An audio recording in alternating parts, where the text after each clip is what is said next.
Hi everyone, so this video is a little bit different. The quality is not going to be brilliant, but the reason behind this video, I'm working somewhere completely different. I'm working at a holiday home today. It's loads of cottages, it's part of a barn conversion, and it is actually in Bakewell. Look how beautiful that is. Absolutely splendid. So this is just a video of working in different places, a scenario of different maintenance tips, and in this video I'm going to be teaching the owner how to overhaul certain problems like TRV valves and stuff. Enjoy, hope you like this. The reason why this video came about is because he attended an evening class for DIYs or plumbing enthusiasts to try and upskill themselves, and I came along to offer him some help and advice, so please enjoy. Any questions, comment below. So the first job we've got to do is change the radiator. So this is the community or the communal room. This is where they come on their holiday home to play pool or snooker, come when it's warm and socialise. So this is the radiator.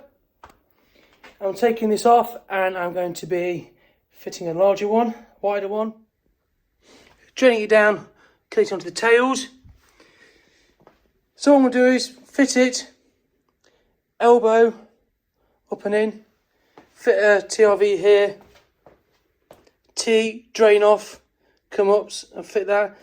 It feels like a stud wall. So what I'm going to do here is, it's not going to look particularly... I have warned the client, my friend, I'm going to have to put some battens across to go from one stud to another stud, and then screw the radiator brackets onto the batten. Purely for the fact, if this is a community hall, people might sit on it, they might decide to play ballet on it. So we've got to go for durability. The plumbing strategy behind venues like this is completely different, because the items are going to get used under extreme conditions, like shower cubicles. If I say to the boiler and I've drained it down at the radiator, never drain the boiler using the PLV, especially in the Worcester, because it can fail. And look at this. Been given a walkie-talkie today.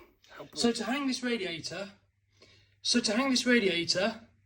wanted to cover the previous holes for decor. So I'm marking it from the centre of the previous valve.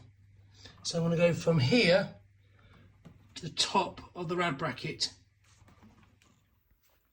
This heating system's taking ages to drain because there's automatic air vents everywhere. The installer who fitted this heating system doesn't quite understand what a sealed system is, because he's fitted automatic air vents absolutely everywhere. So the problem is the water's constantly passing. So I'm going to have to find out where the automatic air vents are and close them. Another thing, when you're working on hot water systems and they've got temperature mixing valves, you also get water passing, because if you turn the hot water off, water passes through the cold water side.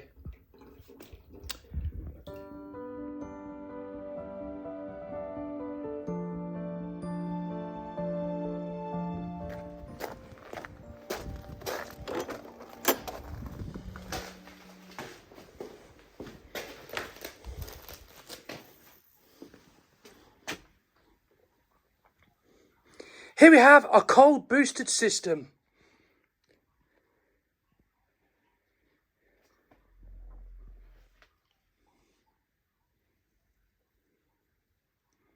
So, cold boosted system. So here you got some frost protection. Over 1,000 litres. So you've got not only a warning pipe, but you've got an overflow pipe. Heavily insulated. There you've got the frost protection.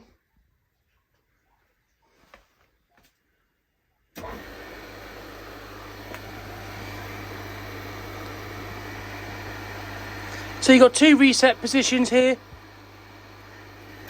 for the pumps. So these will duplicate 12-hour shifts between them.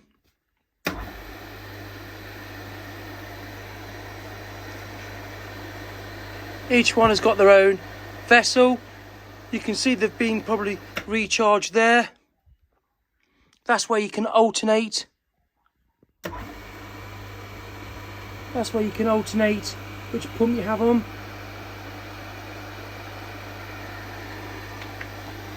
You come round. That's your cut on pressures for each pump. You can see there, look.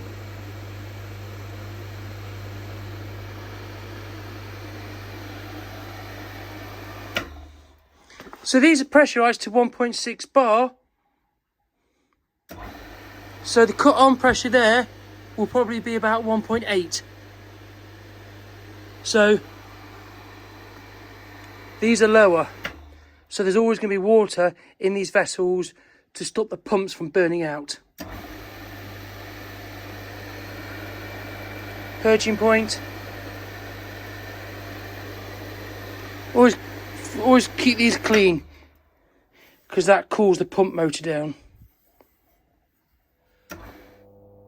So a lot of the guests are staying and they're making comment about how hot the water supply is.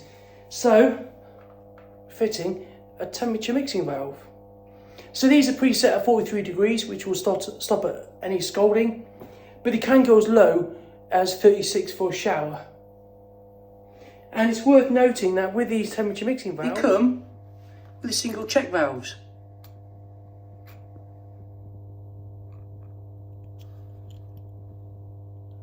It's got a filter on there. And the reason why that is to stop crossflow. So cold water is category 1, hot water is category 2. It's got a different taste and temperature, so they can't cross, they can't contaminate each other. So single check valves are to stop crossflow, not contamination. So it's only a single check valve. So this is one TMV done. It's going to be quite accessible. You've got your single checks, strainers, isolation valves. This is really quite rough. I mean, I've made it as neat as possible. So I'm going to put some clips on this and the boxing's going to go back on. But look at this. The flexible connectors for the tap are in the stud wall. Look how rough is that? I mean, it looks neat, obviously, but it's not. That's not very practical at all. Mechanical joint in the wall.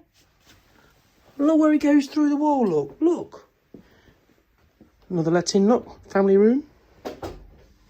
Look at this, look. Really, it's naughty. Look at that. They kept nicking the waste and the plug, so I'm fitting one with a built-in plug-in. Always consider the overflow slot. And here you've got an overflow slot there, look. That's one there. And talking about overflows and plugs, when you get these fancy, authentic roll-top baths, just be apprehensive, because those metal plugs always scratch the side of the bath. So I've just changed that one for a plastic one. I'm just teaching him here how to fit the shower screen. When they originally did it, they put the silicone beading across to look very nice and pretty and have a neat finish, but it wasn't watertight. You can see here, look. There wasn't any silicone where the screen went. So I'm going to teach him to put the screen back on and put a bead of silicone down. So my friend was worried about having an unvented hot water cylinder above the bedroom. So there was a death several years ago where an immersion heater overheated and the cold water storage system split because the immersion thermostat failed. So from that, we have two stats on every immersion. You have the stat and you have the energy cutoff device. So what I'm doing now is, just to give my friend some peace of mind, I'm going to check the ton dishes, the discharge for the pressure and temperature release valve, and I'm going to check the immersions have the two stats. You've got the temperature release valve at the top, comes along, pressure release valve, goes to the ton dish and goes out, so I'm happy with that. you have a cylinder thermostat and an energy cutout reset there.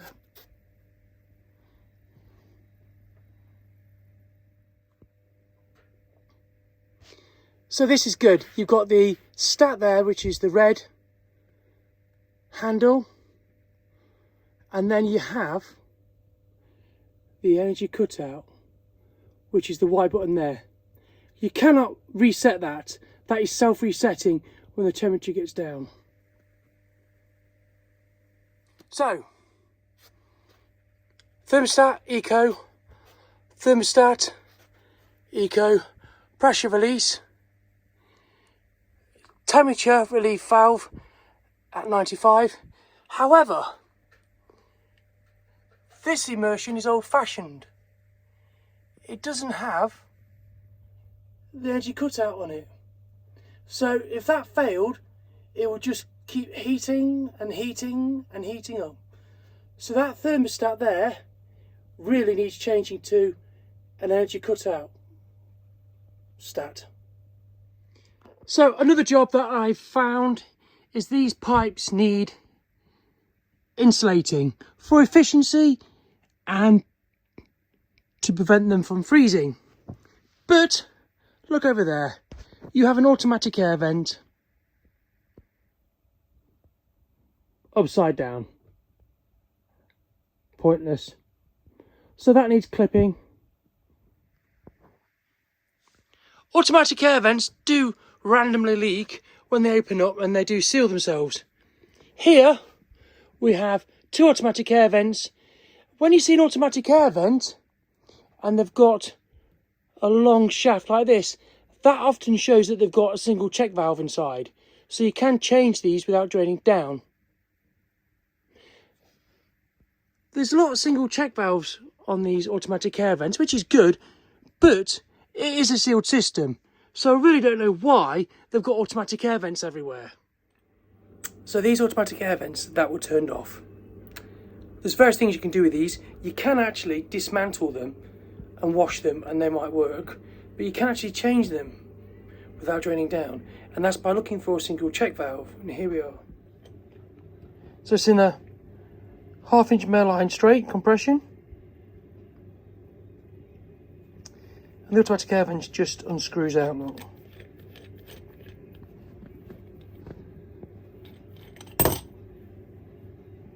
That came out without leaking because in there is a single check valve. And I'll get it out now to show you.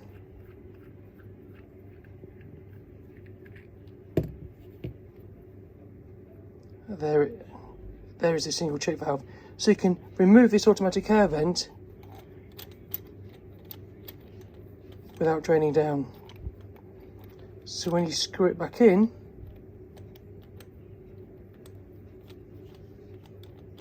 it actually opens up the check valve. You can see just there, it's slowly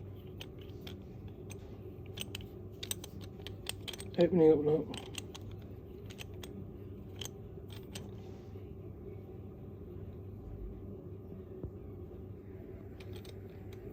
Take that out again, look. And that will seal against the O-ring. Can you see the gap?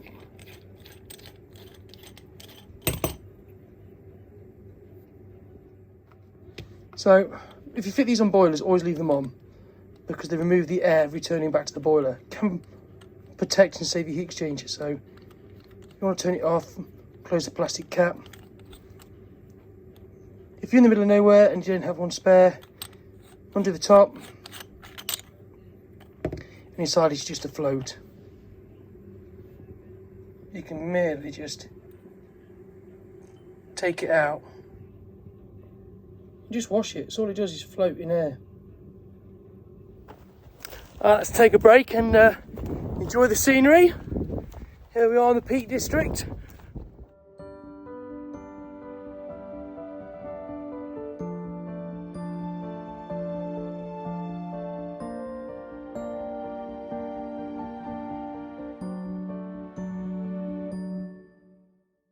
No, it's fine. So the first thing I want to show you is this. So you've got loads of issues there with the seal. And you might even have something going across as well. This is quadrant. You can get it off Amazon. It's rubber, it's flexible, can handle heat expansion. And you put silicone either side of it, you dry the surface down with a hairdryer and you stick it on. And that lasts years. First thing that's missing here, there's no retaining hose for your shower rail. Okay. Right, so to do a straight swap, these should be 150 centres. So let's have a look at this one.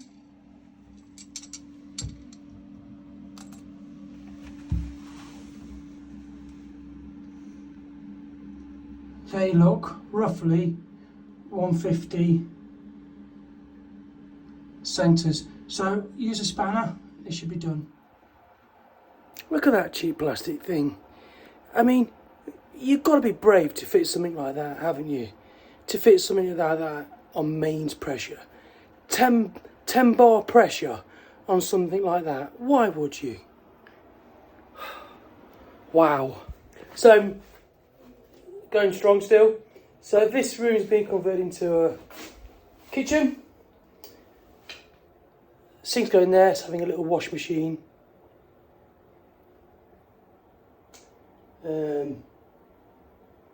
Little slimline dishwasher. So the new radiator here. This has got insulated plasterboard on, so I've used some special fixings for this. 10mm anchor bolt fixings. Got some EPH controls. EPH thermostats, controls. I think they're brilliant. So yeah, the radiator's going there. Got to connect the pipe up yet. And I bought some trunking to hide it. This letting is going to be one of the smallest on the plot, so I want this to be able to take some abuse. So yeah, there's the wall. Here's the drawing for the sink. So there's the sink. You can see the slimline dishwasher to the right sink bowl. So the slimline dishwasher, the waste and the cold water can connect into the sink. You've got an electric hob. Got some more units there, look. And the fridge. So these are self-catering chalets.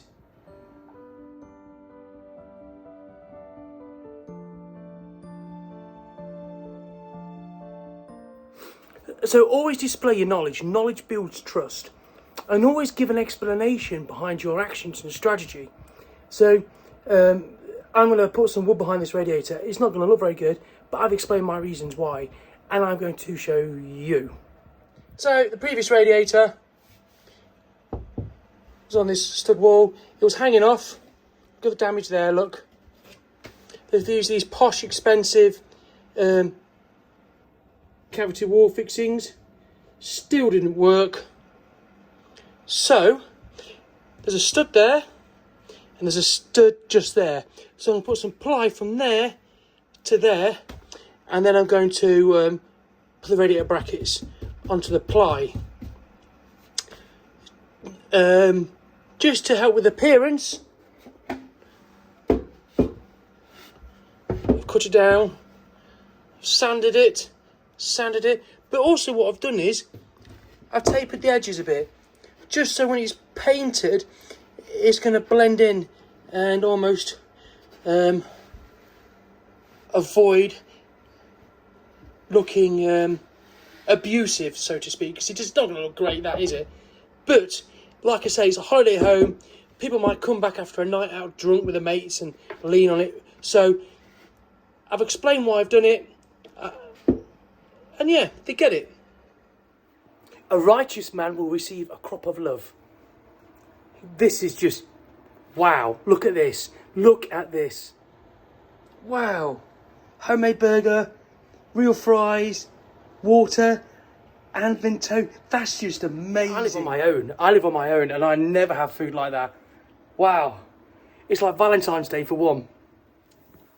So, another tip, that I've given him is about the thermostatic valves. All the hotels or barn conversions have got thermostatic valves, and this is a little tip just to get him by, because this has happened to some of the rooms. So, if the radiator is cold at the top, it's air. If it's cold at the bottom, it's sludge. The radiators, on occasions, have been cold throughout, and it's warm to the radiator. So what you do is unscrew the head.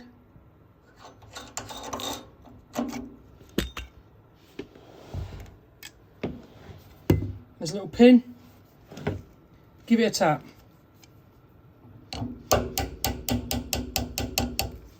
And you'll see that pin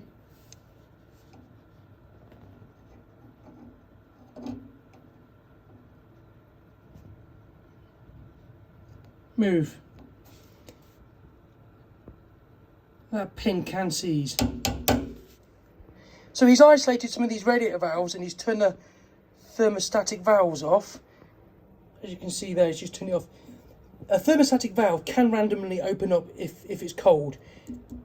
The sensor inside will release and allow water to go to the radiator. So whenever you go to turn these off, put the decorator's cap on and cap it there. Here's a thermostatic valve with the cap on lock. So there's no way that can open up now, even under freezing conditions. Look how beautiful this is. The finishing touch, the accuracy to the workmanship is absolutely superb.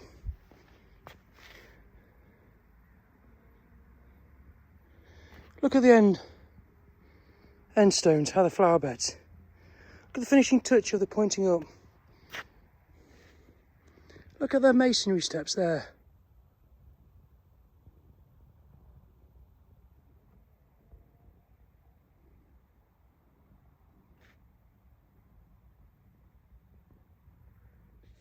So on a stop tap, the packing gland is designed to leak, and it's just there, look. You put a spanner on it, can you see? Yeah. Just turn it, quarter of a turn. So my next job is to go over the heating system, the drain down procedure with my friend. So if there's ever an emergency, he can drain the heating system down and maybe cap it off so he can take care of these issues himself. So here goes. Right then, to drain the system down, the first thing you need to do is isolate the electrics, because you don't want the boiler firing up and the pump coming on if there's no water in. You'll burn the pumps out and you'll burn the heat exchanger out. So whenever you go to drain down the heating system, always turn the power supply off. If you turn the power supply off, these have got a little battery in, so they'll keep the time. Okay, and then what you need to do is release the pressure. So for example, I topped that up yesterday and that's at just over 1 bar. So what we're going to do is we're going to connect the hose pipe on, drain the system down, and then we can drain it more local to where we're working. But by turning the power supply off, that isolates the boiler and the pump. You drain down and that depressurizes the system. But what we're going to do here is when we drain that down, we're going to leave that open and I'm going to check the vessel charge on the Schrader valve. And I've got a digital pressure reader.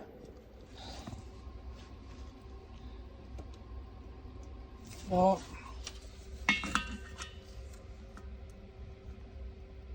Right, let's check what the pressure is. 1.6. That's good.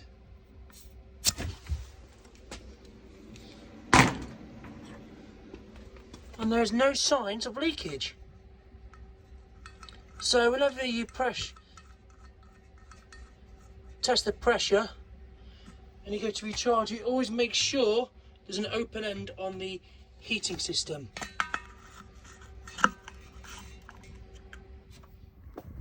So they've got a bit of a vegetable patch, some flower beds at the front, so fitting an outside tap. And I'm just explaining how you got a dual check valve. to prevent contamination, which stops water going back into the main. So here he's purchased a bib tap and a back plate, wall plate elbow. Always fit these because they make it a lot more secure, a lot more professional. Too many plumbers just stick it straight through the wall. It looks absolutely awful, but that's how it should be done. Always be careful when you fit an outside tap, the bite point.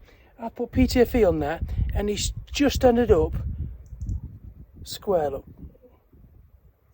If I turned it further, it could have split or cracked the wall plate elbow. So always be apprehensive about that. MDPE pipe, fantastic stuff. It always astounds me how it manages to seal at high pressure. This is probably going to hold about 6 bar. So you put your secure ring on, insert, and as you push it inside, there's an O-ring.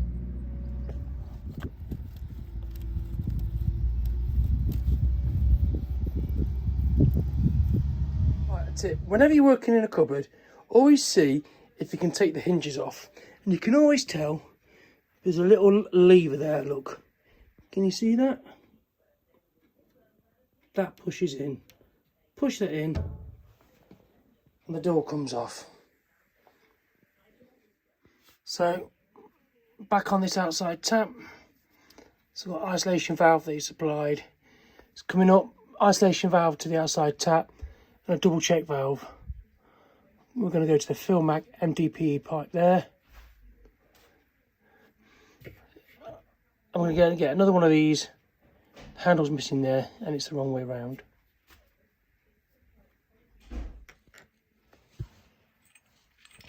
So this is to go from the MDPE to copper. So you thread the copper through the nut, through the grab ring. You do that first so the pipe can't blow out. Then to the rubber bung. So as you tighten it up, it seals in there.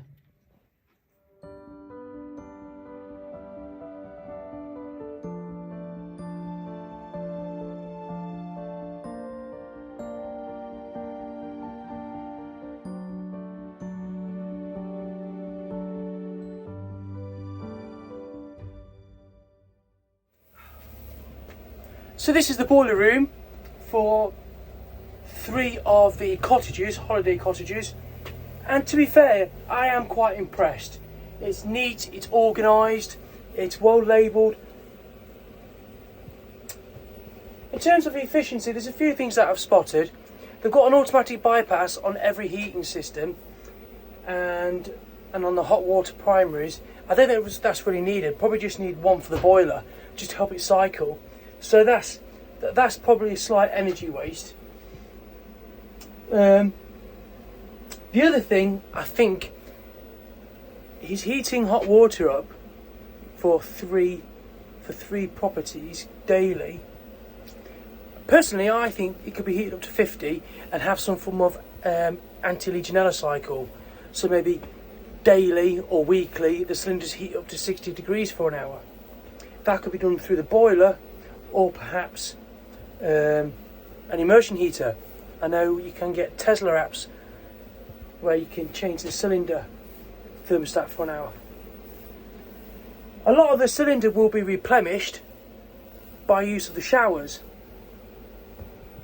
So overall, it really is quite a good install. It's a oil boiler, and with the oil boilers, a few things to look out for. Keep the oil filter clean, and the photocell, you can always take the photocell out, just take it out and wipe it clean, because the photocell, that detects the flame is actually lit.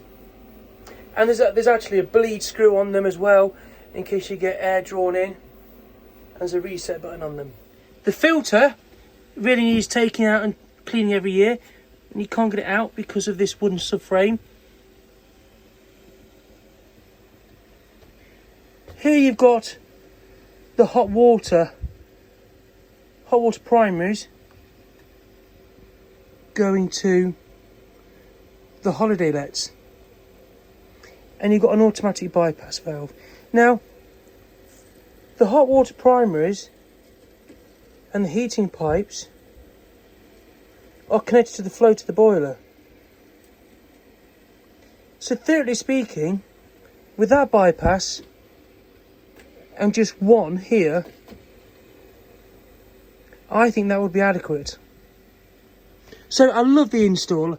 I love how all the motorised valves are in line, all the pumps are in line, you can clearly tell that a professional's been here. I'm keen to see what the bypass valves are set at. If this was my property, I'll get baffles. So in oil boilers you get baffles, and basically they're metal plates. So to stop the products of combustion going straight through the heat exchanger, straight through the oil boiler, the baffles reserve some of the heat, obtain the heat, just to make it a little bit more efficient. Now these baffles can warp, twist, burn out, melt. So if this was my boiler, I would get some baffles, some photocells that detect the light, some electrodes that ignite the oil, and I'll get some burner seals. So really, to service this, what you would do is undo these bolts, sweep out the soot, check the baffles or change them, inspect the rope seal going round. And the other good thing is, this burner here is a Riello burner. So theoretically speaking, you can just get a whole new unit. So this isn't like oil, this isn't like gas, loads to go wrong, simply change that. There are some PCB relays that go on these, and always get some oil nozzles. It's firing up now. So it's been functioning for about a couple of hours now, or about an hour and a half, 90 minutes. I just came back to check on the pressure. The pressure's looking good. I've bled everywhere, bled the filter. Bit of feedback that I will give is just let these actuators, these motorised valve heads, breathe. Because if these get hot, they can seize. These are 240 supply.